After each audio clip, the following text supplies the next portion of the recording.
ओम श्री गणेशाय नमः। प्रिय श्रोताओं, गणपति बप्पा के स्वागत के दिन से लेकर आज तक हर घर में उल्लास, भक्तिभाव और मंगलमय वातावरण रहा है। क्योंकि गणपति बप्पा जब आते हैं तो वे अपने साथ सुख, सौभाग्य, सिद्धि और बुद्धि लेकर आते हैं, और जब विदा होते हैं तो हमारे जीवन के सारे दुख, विघ्न और क्लेशों को अपने साथ ले जाते हैं। गणेश विसर्जन केवल प्रतिमा को जल में प्रवाहित करना नहीं है, बल्कि यह हमारे अहंकार, आलस्य और बुरे संस्कारों का विसर्जन करने का भी एक पवित्र अवसर है। बप्पा को विदाई देते हुए हम प्रार्थना करते हैं कि उनका आशीर्वाद सदा हमारे जीवन, घर और परिवार में बना रहे और हर नए कार्य की शुरुआत उन्हीं के स्मरण से हो।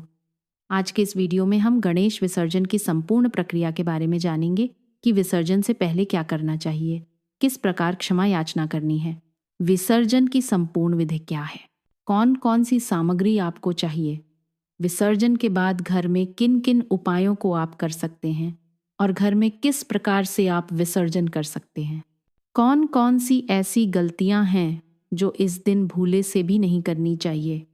जो आया है वह लौटेगा, पर कृपा, स्मृति और संस्कार यहीं रहेंगे।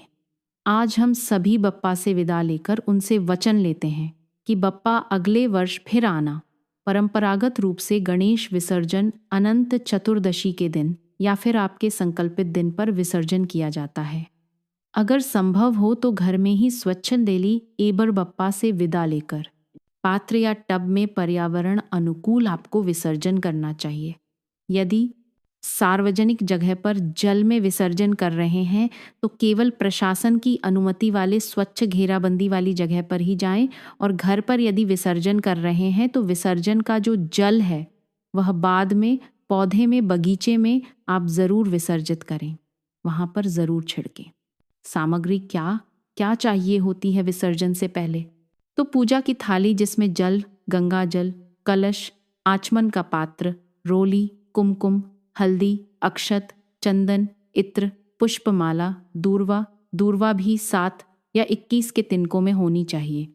धूप, दीप, अगरबत्ती, शंख, घंटी, नैवेद्य यानी जो भोग लगाने के लिए मोदक, लड्डू, फल, सूखे मेवे, पंचामृत जिसमें दूध, दही, घी, शहद और शक्कर मिलाया जाता है।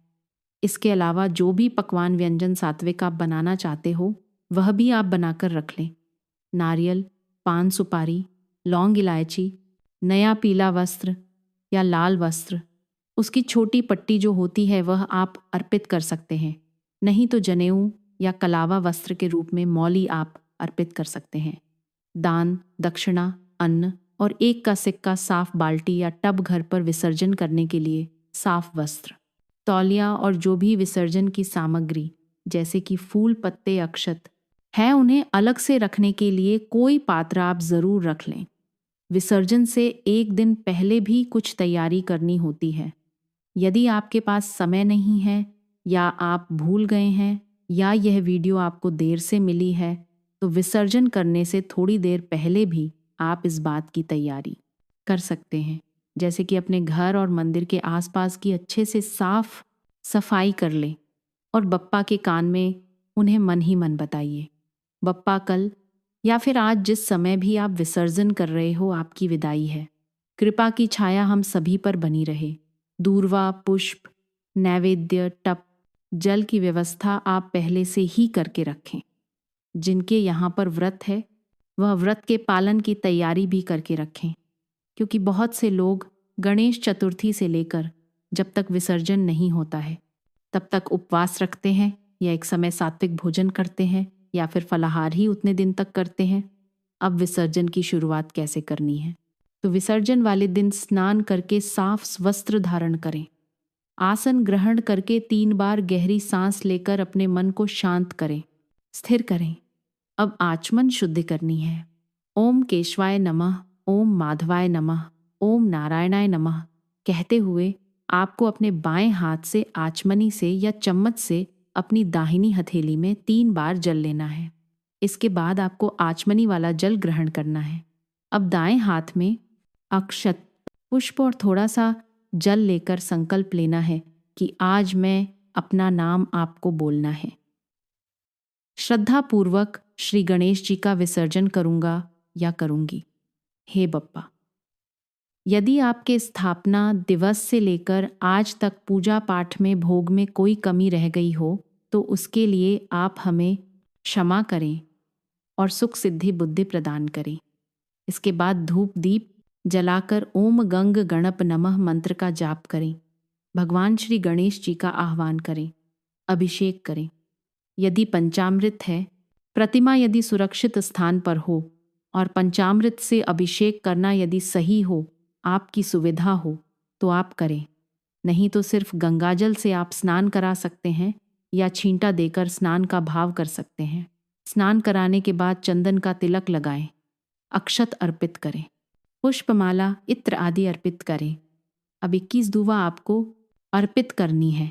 उनका बंडल बनाकर या एक साथ भी कर, एक एक करके भी आप कर सकते हैं। और दूवा अर्पित करते समय ओम गंग गणप नमः इस मंत्र का जाप करें। धूप दीप दिखाने के बाद कपूर जलाकर आरती करें और फिर अंत में भोग लगाएं। भोग लगाने से पहले यदि आपको कोई स्तोत्र पाठ करना हो, चालीसा पढ़नी हो या संकट नाशन गणेश स्तोत्र का अथर्व शीर्ष का पाठ करना हो, गणपति के 21 या 108 नामों का जाप करना हो तो वह भी आप पहले ही कर सकते हैं। सबसे अंत में आरती की जाती है। आरती करने के बाद गणपति बप्पा की 5 या 7 परिक्रमा करें। चारों ओर घूमकर परिक्रमा करना। संभव हो तो चारों ओर, नहीं तो अपनी ही जगह पर खड़े होकर परिक्रमा करें और अंत में पुष्पांजलि दें। पुष्पांजलि हाथों में पुष्प लेकर परिवार के जितने भी सदस्य हैं वे सभी गणपति बप्पा के चरणों में पुष्प अर्पित करें। अब गणपति बप्पा को अपनी जगह से उठाने से पहले, यानी प्रतिमा को उठाने से पहले, एक आवश्यक विधि है जो कि आप पूजा का समापन करके प्रतिमा को उठाने की अनुमति लेते हैं। इसके लिए थोड़े से पुष्प, अक्षत, धूप दीप पुनः अर्पित करें और बप्पा को वस्त्र, दक्षिणा और मौली स्पर्श कराएं और बप्पा से विनम्र निवेदन करें, हे विघ्नहर्ता, आज आपकी कृपा से हमारी पूजा पूर्ण हुई। अब आपकी प्रतिमा को विसर्जित करने की अनुमति दें और आप अपनी कृपा को हमारे हृदय गृह में हमेशा विराजित रखें।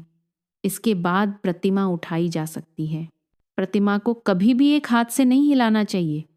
दोनों हाथों से स्थिर मन से और पैरों को या नीचे जो भी आधार है, चौकी आदि की सहायता से ही उठाना चाहिए।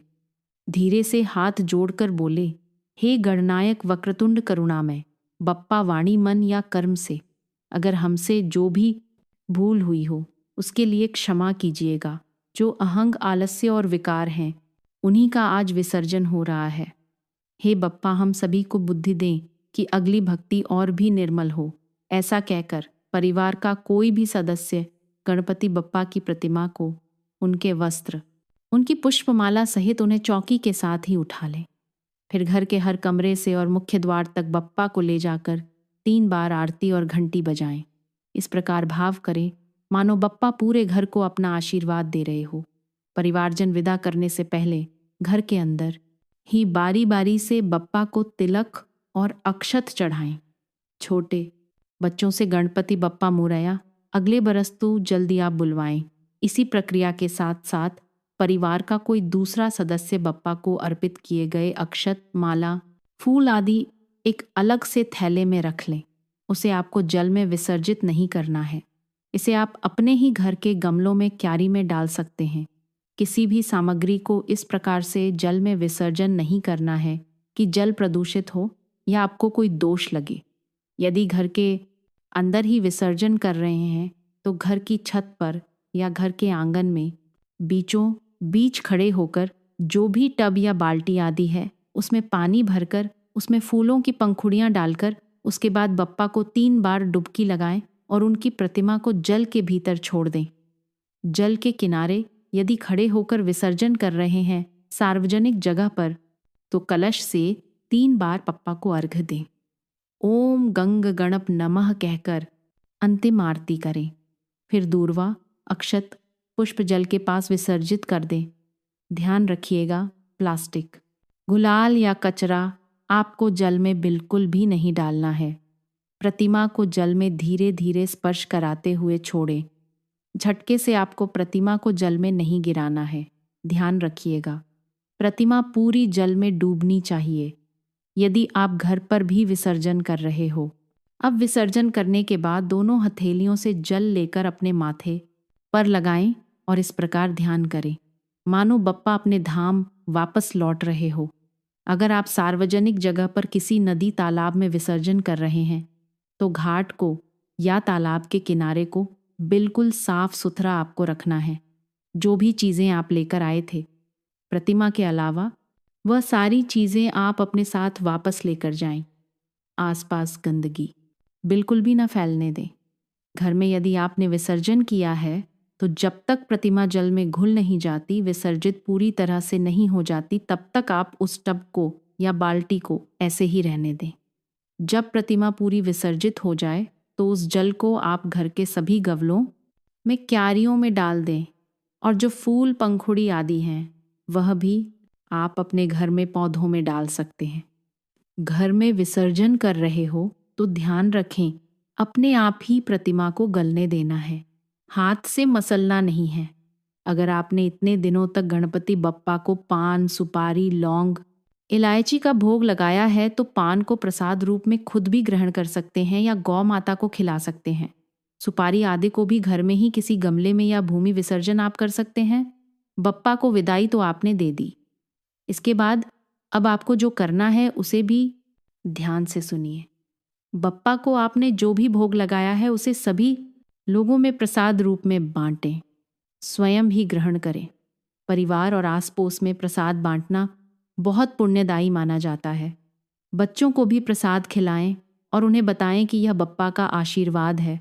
यदि आपने गणेश चतुर्थी से लेकर अनंत चतुर्दशी तक या फिर जब तक आप भगवान गणेश जी को अपने घर पर स्थापित रखे हुए हैं, जिस दिन आपने विसर्जन करना है उस दिन तक यदि आपने व्रत रखा है तो विसर्जन करने के बाद सात्विक भोजन से पारण आप कर सकते हैं। लेकिन उससे पहले भगवान गणेश जी को, जो आपके मंदिर में गणपति बप्पा विराजित हैं, उन्हें भोग लगाएं।